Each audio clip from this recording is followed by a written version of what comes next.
엄마는 오랫동안 지병을 앓으셨다. 정확히 언제부터인지는 기억나지 않는다. 어느 날 문득 엄마의 얼굴이 예전보다 야위어 보였고, 걸음걸이가 조금씩 느려졌고, 가끔 숨을 헐떡이시는 모습을 보게 되었을 뿐이다.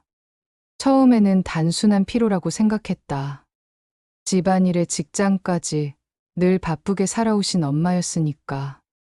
하지만 시간이 지날수록 그것이 단순한 피로가 아니라는 것을 알게 되었다. 병원을 다니기 시작한 것도 그 무렵이었다. 엄마는 처음에는 혼자 다니셨다. 검사를 받고 오시면서도 늘 담담한 표정이셨다. 나는 무슨 병인지 얼마나 심각한지 묻곤 했지만 엄마는 언제나 같은 대답만 하셨다. 괜찮다고. 나이 들면 다 그런 거라고. 약만 먹으면 된다고. 그 말을 들을 때마다 안도했지만 동시에 어딘가 석연치 않은 기분이 들었다. 엄마의 미소가 예전과는 달라 보였기 때문이다. 계절이 바뀌고 또 바뀌었다. 엄마의 병은 호전되지 않았다. 오히려 조금씩, 아주 조금씩 악화되는 것 같았다. 엄마는 여전히 괜찮다고 하셨지만 이제는 그 말에 힘이 없었다.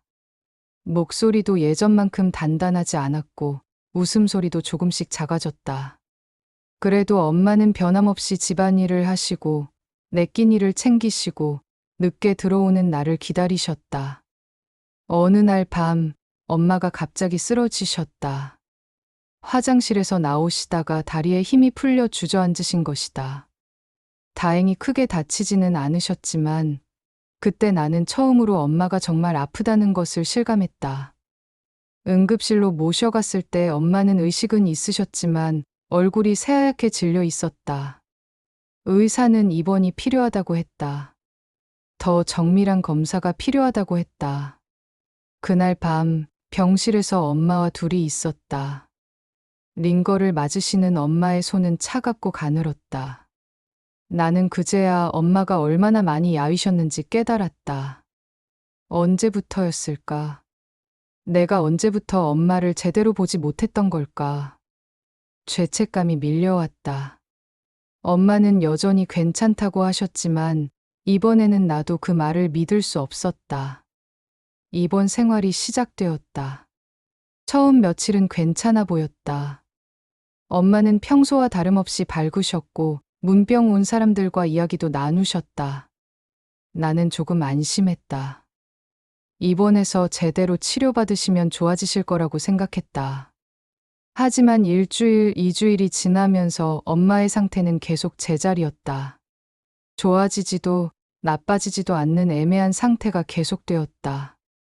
의사와의 면담이 잦아졌다. 처음에는 혼자 들어갔지만 나중에는 나도 함께 들어가게 되었다. 의사의 설명은 복잡했지만 요약하면 간단했다. 엄마의 병은 완치가 어렵고 앞으로도 계속 관리해야 한다는 것이었다. 나는 그때도 크게 걱정하지 않았다. 관리만 잘하면 된다는 말로 들렸기 때문이다. 몇 달이 흘렀다. 엄마는 퇴원하셨지만 정기적으로 병원에 다니셔야 했다. 약도 늘어났고 몸도 예전만큼 자유롭지 않으셨다. 그래도 엄마는 여전히 집안일을 하려고 하셨고 내 식사를 챙기려고 하셨다. 나는 그런 엄마를 말렸지만 엄마는 가만히 있으면 더 아프다고 움직여야 한다고 하셨다. 시간은 빠르게 흘렀다.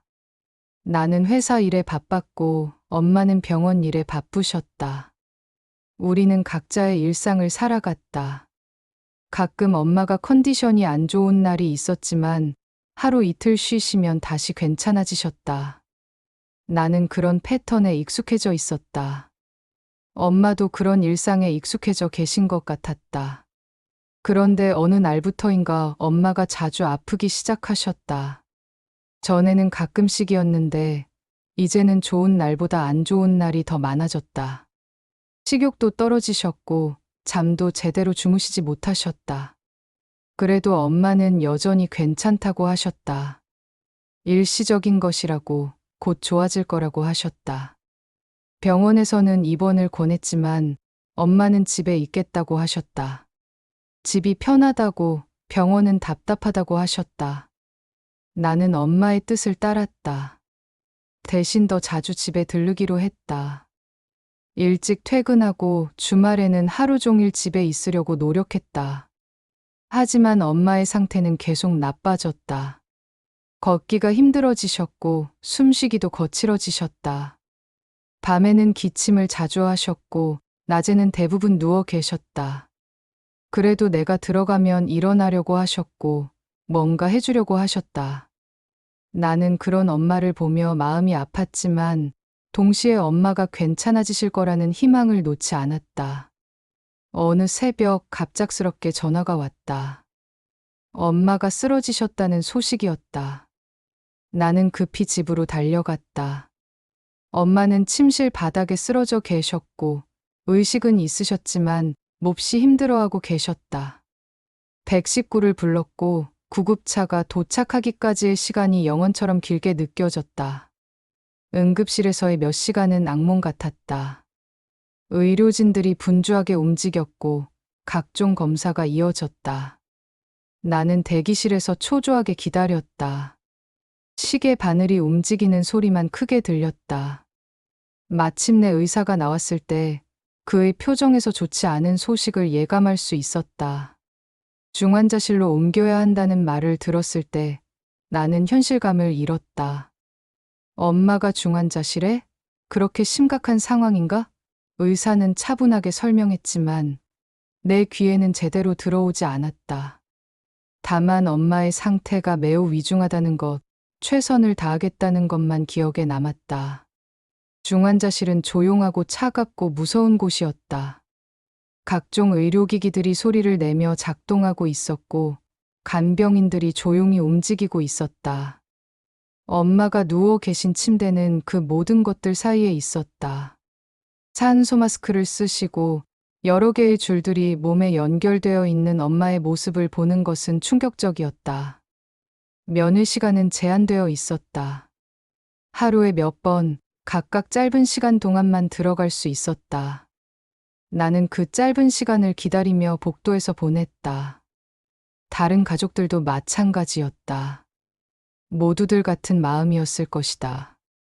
무력하고 답답하고 간절한 마음.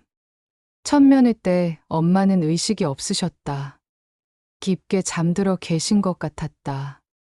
나는 조용히 엄마 곁에 앉아서 손을 잡았다. 엄마의 손은 차갑고 가늘었다. 언제 이렇게 야위셨을까?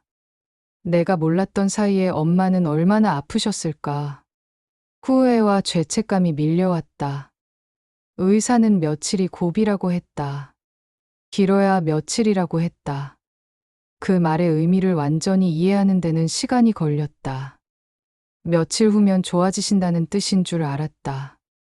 하지만 의사의 표정과 간호사들의 태도에서 그것이 아니라는 것을 알 수 있었다. 모니터에 나타나는 숫자들을 보게 되었다. 혈압, 맥박, 산소 포화도 그 밖의 여러 수치들. 나는 그 숫자들이 무엇을 의미하는지 정확히는 몰랐지만 하루가 다르게 떨어지고 있다는 것은 알 수 있었다. 간호사들이 수치를 확인할 때마다 표정이 어두워지는 것도 보였다. 둘째 날, 엄마가 눈을 뜨셨다. 나를 보시고 희미하게 미소를 지으셨다. 말씀은 하실 수 없었지만 눈빛으로 나를 알아보셨다. 나는 울음을 참으며 엄마께 괜찮다고 곧 좋아지실 거라고 말씀드렸다. 엄마는 고개를 작게 끄덕이셨다. 그날부터 패턴이 생겼다. 엄마는 평소에는 의식이 흐릿하셨지만 내가 들어가면 눈을 뜨셨다. 마치 내 발소리를 알아차리시는 것 같았다. 산소 마스크 때문에 말씀은 하실 수 없었지만 눈으로 나를 바라보셨다. 그 눈빛에는 여전히 사랑이 담겨 있었다. 시간이 흐를수록 엄마의 상태는 악화되었다. 의식이 있는 시간이 점점 짧아졌고 호흡도 불규칙해졌다. 모니터의 수치들은 계속 떨어졌다. 의료진들은 최선을 다한다고 했지만 그들의 표정에서도 한계를 느낄 수 있었다. 사흘째 되는 날, 나는 평소보다 일찍 면회를 갔다. 엄마는 깊게 잠들어 계셨다. 호흡이 예전보다 얕아져 있었고 얼굴색도 더 창백해져 있었다. 나는 조용히 엄마 곁에 앉아서 손을 잡았다. 엄마의 손은 더욱 차가워져 있었다. 그때 엄마가 희미하게 눈을 뜨셨다. 나를 보시고는 입술을 움직이려고 하셨다. 산소 마스크 때문에 말소리는 들리지 않았지만 뭔가 말씀하시려는 것 같았다. 나는 엄마에게 가까이 다가갔다. 무슨 말씀인지 알아들으려고 노력했다. 엄마는 힘겹게 산소 마스크를 조금 밀어내셨다. 간호사가 말리려고 했지만 엄마는 간절한 눈빛으로 잠시만이라는 표정을 지으셨다. 그리고는 떨리는 목소리로, 거의 들리지 않을 정도로 작은 목소리로 말씀하셨다. 너 밥은 먹고 다니냐? 그 한마디를 하시고 나서 엄마는 다시 깊게 눈을 감으셨다. 간호사가 급히 산소 마스크를 다시 씌워드렸다. 나는 엄마의 손을 꽉 잡고 대답했다. 잘 먹고 있다고, 걱정하지 마시라고. 하지만 엄마는 더 이상 반응하지 않으셨다. 그것이 엄마가 내게 하신 마지막 말이었다. 그토록 아프신 상황에서도, 의식이 오락가락하시는 상황에서도 엄마가 걱정하시는 것은 내가 밥을 제대로 먹고 있는지였다. 내가 건강한지, 잘 지내고 있는지였다. 자신의 고통보다 내 걱정이 더 컸던 것이다. 그날 밤 엄마는 조용히 눈을 감으셨다. 곁에서 지키고 있던 나는 그 순간을 놓치지 않았다. 모니터의 신호음이 길게 울렸고 의료진들이 달려왔지만 이미 늦었다. 엄마는 평안한 표정으로 떠나셨다. 장례식을 치르는 동안 많은 사람들이 엄마를 기억해 주었다. 모두들 엄마가 얼마나 자상하고 따뜻한 분이었는지 이야기했다. 엄마가 얼마나 가족을 사랑하셨는지, 특히 나를 얼마나 아끼셨는지 말해주었다. 나는 그 말들을 들으며 새삼 깨달았다. 엄마의 사랑이 얼마나 크고 깊었는지를. 장례를 치르고 나서 일상으로 돌아가야 했다. 하지만 그것은 쉽지 않았다. 집에 돌아가면 엄마가 안 계신다는 사실이 실감났다. 엄마가 앉아 계시던 자리, 엄마가 사용하시던 물건들, 엄마 냄새가 나는 옷들. 모든 것이 엄마를 떠올리게 했다. 무엇보다 힘든 것은 식사 시간이었다. 엄마는 평생 내 끼니를 챙겨주셨다. 어릴 때는 직접 밥을 해주셨고, 내가 자라서도 늘 밥을 먹었는지 확인하셨다. 늦게 들어오면 뭔가라도 해드시려고 하셨고, 아침에 일찍 나가면 도시락을 싸주시려고 하셨다. 그런 엄마가 없는 식탁은 너무 쓸쓸했다. 처음 며칠은 제대로 밥을 먹지 못했다. 식욕도 없었고 무엇보다 혼자 먹는 밥이 너무 서글펐다. 간단한 것으로 대충 때우거나 아예 굶는 날도 있었다. 그러다 문득 엄마의 마지막 말이 떠올랐다. 너 밥은 먹고 다니냐? 엄마는 마지막 순간까지도 내가 밥을 잘 먹고 있는지 걱정하셨다. 그런 엄마 앞에서 나는 지금 밥도 제대로 안 먹고 있었다.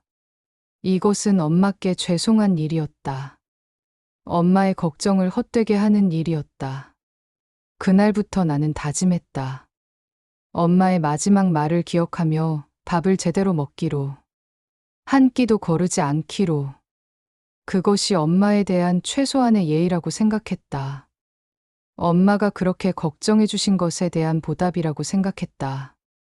처음에는 억지로 먹었다. 맛도 없고 식욕도 없었지만 엄마를 생각하며 억지로라도 먹었다. 아침에 일어나면 제일 먼저 엄마의 마지막 말을 떠올렸다. 그리고 아침 식사를 준비했다. 점심시간이 되면 아무리 바빠도 밥을 먹었다. 저녁에 집에 돌아오면 혼자라도 제대로 된 식사를 했다. 시간이 지나면서 조금씩 변화가 생겼다. 처음에는 의무감으로 시작한 식사였지만 점점 자연스러워졌다. 엄마를 떠올리며 먹는 밥에는 특별한 의미가 있었다. 단순히 배를 채우는 것이 아니라 엄마와의 약속을 지키는 것이었다. 엄마의 사랑을 기억하는 것이었다. 밥을 먹을 때마다 엄마가 떠올랐다. 엄마가 해주시던 음식들, 엄마가 나를 걱정하시던 모습들, 엄마가 내 앞에 밥을 차려주시던 순간들. 그런 기억들이 하나씩 살아났다. 슬프기도 했지만 동시에 따뜻했다. 엄마의 사랑을 다시 느낄 수 있었다. 회사 동료들이 점심을 거르자고 할 때도 나는 거절했다. 친구들이 술자리에서 안주 대신 술만 마시자고 할 때도 뭔가라도 먹었다. 아무리 바빠도, 아무리 피곤해도, 아무리 기분이 안 좋아도 밥만은 거르지 않았다. 그것이 엄마와의 약속이었다. 어느 날 회사에서 야근을 하게 되었다. 저녁 시간이 훌쩍 지나고 밤이 깊어졌다. 편의점에서 대충 뭔가를 사 먹을까 생각했지만 엄마의 말이 떠올랐다. 나는 야근을 중단하고 집으로 돌아가서 제대로 된 식사를 했다. 그리고 다시 회사로 돌아가서 일을 마저 했다. 동료들은 이상하게 생각했을지도 모른다. 하지만 나에게는 중요한 일이었다. 엄마의 마지막 말을 지키는 것은 그 무엇보다 소중한 일이었다. 그것은 엄마에 대한 사랑의 표현이었고, 동시에 나 자신에 대한 책임이기도 했다. 계절이 바뀌었다. 엄마가 돌아가신 지 벌써 몇 달이 흘렀다. 처음에는 하루하루가 길게 느껴졌지만, 이제는 시간이 빠르게 흘러간다. 일상의 리듬을 되찾았고, 엄마 없는 생활에도 조금씩 적응했다. 하지만 변하지 않는 것이 하나 있다. 밥을 거르지 않는 것이다. 아침에 눈을 뜨면 가장 먼저 엄마의 마지막 말이 떠오른다. 너 밥은 먹고 다니냐? 그 말이 내 하루의 시작을 알린다. 그리고 하루 종일 그 말이 나를 지켜준다. 식사 시간마다, 배가 고플 때마다, 바쁘다는 핑계로 밥을 거르려고 할 때마다 엄마의 목소리가 들려온다. 지금 나에게 밥은 단순한 끼니가 아니다. 그것은 엄마와의 연결고리이고 엄마의 사랑을 확인하는 방법이다. 밥 한 끼를 먹을 때마다 나는 엄마를 만난다. 엄마의 걱정을, 엄마의 사랑을, 엄마의 따뜻함을 느낀다. 사람들은 종종 묻는다. 엄마를 어떻게 기억하고 있는지, 엄마가 그리울 때는 어떻게 하는지. 나는 대답한다. 밥을 먹는다고. 엄마의 마지막 말을 기억하며 밥을 먹는다고. 그것이 내 방식의 추도이고 내 방식의 사랑이라고. 엄마는 생전에 늘 말씀하셨다. 밥이 보약이라고. 아무리 좋은 약도 밥을 대신할 수는 없다고. 밥을 잘 먹어야 건강하고 건강해야 행복하다고. 그 말의 의미를 이제야 제대로 안다. 밥은 단순한 음식이 아니라 생명이고 사랑이고 희망이다. 때로는 혼자 밥을 먹으면서 눈물이 난다. 엄마가 그리워서다. 엄마가 차려주신 밥상이 그리워서다. 엄마와 함께 먹던 식사 시간이 그리워서다. 하지만 그 눈물은 슬픔만의 눈물이 아니다. 그 안에는 감사함도 있고 사랑도 있고 추억도 있다. 엄마의 마지막 말은 내 삶의 나침반이 되었다.